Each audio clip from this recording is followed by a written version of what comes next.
반갑습니다. 크립토 시그널입니다. 7월 1일 화요일 오늘 코인 시장을 뒤흔든 핵심 뉴스 한번 정리해 드리도록 하겠습니다. 미국 증시는 랠리 중에 있고 트럼프는 또 한번 발언을 터뜨렸습니다. 비트코인은 과연 눌림을 끝내고 다시 올라설 수 있을지 오늘 영상에서 한번 같이 알아보도록 하겠습니다. 이제 첫 번째로 알아볼 것은 미국 증시죠. 미국 증시는 이제 또 한번 최고치를 경신을 했는데 가상자산은 혼조세로 마감이 됐었습니다. 이제 S&P 지수 같은 경우는 어제 0.52% 상승을 하면서 다시 한번 최고의 상승률을 보여줬습니다. 이 상승률 같은 경우는 이제 2023년 12월 이후에 최고의 주간 상승률을 보여주고 있죠. 이 상승의 배경에는 이제 연준의 금리 인하 기대감에 있습니다. 6월달 PCE 같은 경우는 이제 지표 둔화가 나왔고, 그리고 PMI 악화가 나왔고, 그리고 소비 둔화가 겹치면서 시장에서는 9월에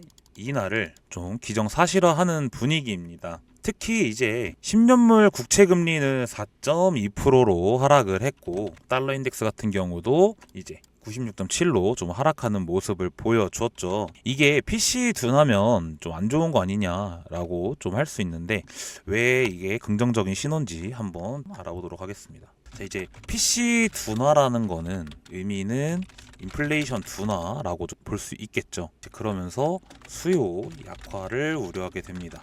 그러면서 금융시장에서는 금리 인하 가능성을 상승시키죠. 그리고 제조업이죠. 제조업 PMI 악화. 이거 같은 경우는 이것도 똑같이 경기 둔화 신호를 좀 보여줍니다. 생산과 고용 부진을 우려하겠죠. 그러면서 긴축을 종료할 기대감을 상승시킵니다. 소비 둔화란 실질적으로 실물 경제를 악화시키겠죠. 이러면서 경기 침체를 예고합니다.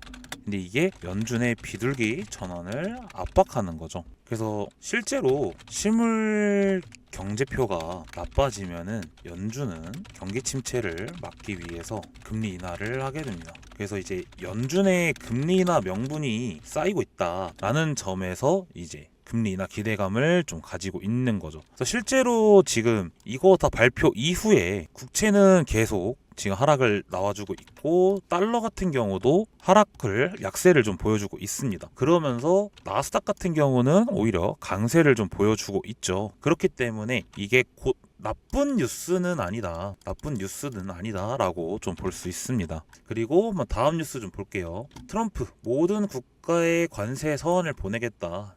20%에서 50% 혹은 10% 부과를 할 수 있다라고 좀 기사가 나왔습니다. 일단은 이제 중국을 포함한 국가의 10%의 보편적 관세를 다시 부과할 수 있다라고 해요.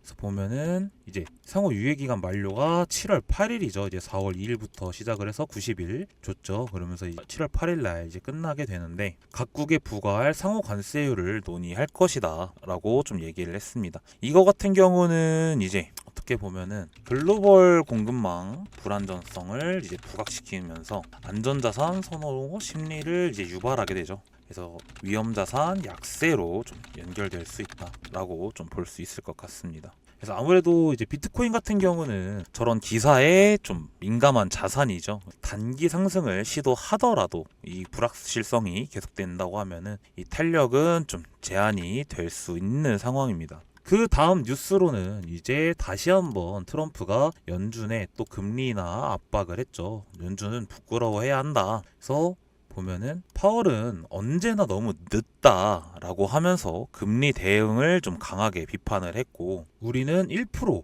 또는 그보다 더 낮은 이자를 지불을 해야 한다라고 좀 얘기를 했습니다.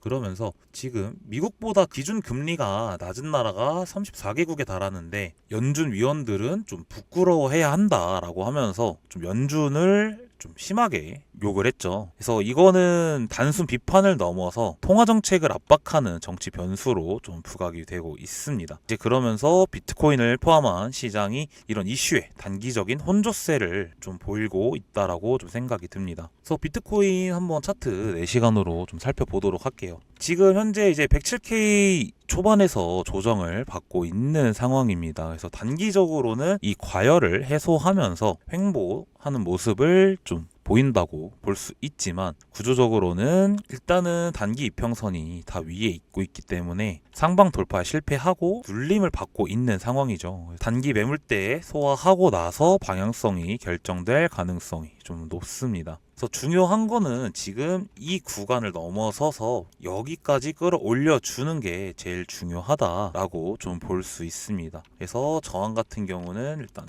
크게 여기로 작용을 할 것 같은데, 제 영상 보시는 분들은 아시겠지만 일단 1차적으로는 여기가 저항선으로 작용을 할 거고, 여기 돌파하고 나서 다시 떨어지지 않고 여기까지 끌어올려 주고 해소해 준다라고 하면은 다시 한번 좀 110K까지 돌파 가능할 수 있다라고 좀 볼 수 있을 것 같습니다. 근데 중요한 거는 오늘 밤 파월 의장 연설이 있죠. 오늘 이제 10시 30분에 파월 연설이 있습니다. 그래서 오늘 이제 파월 연설을 좀 중요시 봐야지 비트코인 방향성이 결정될 수도 있다라고 좀 생각할 수 있을 것 같아요. 파월이 아마 트럼프가 얘기한 거에 대해서 좀 어떤 반응을 보일지 오늘 저녁이 좀 기점이 될 수도 있을 것 같습니다. 그래서 정리하자면은 미국 증시는 이제 금리나 기대 속에 상승 흐름을 좀 이어가고 있지만, 트럼프의 이제 관세 발언이랑 연준에 대한 공격은 시장의 새로운 정치 리스크로 작용을 할 수 있다라고 좀 볼 수 있을 것 같습니다. 비트코인은 아직 저항 돌파에 성공하지 못했고, 단기적으로는 여기까지 회복해 주느냐가 좀 방향성의 분기점이 되지 않을까라고 생각하고 있습니다. 그래서 영상 더보기란과 고정 댓글 보시면 저희 공식 홈페이지 링크 있습니다. 거기 들어오시면 제가 아침마다 브리핑 해드리고 실시간으로 이슈 나올 때마다 따로 브리핑 해드리고 있으니까 누구나 다 무료로 보실 수 있는 자료들입니다. 들어오셔가지고 한 번씩 읽어보시면은 매매하시는데 도움 많이 되니까 한 번씩 읽어보시고요. 뿐만 아니라 지금 알트코인 매수해도 괜찮은지, 아니면 물려 계신 코인들 댓글로 남겨주시면은 제가 분석해서 공식 홈페이지라던가 영상으로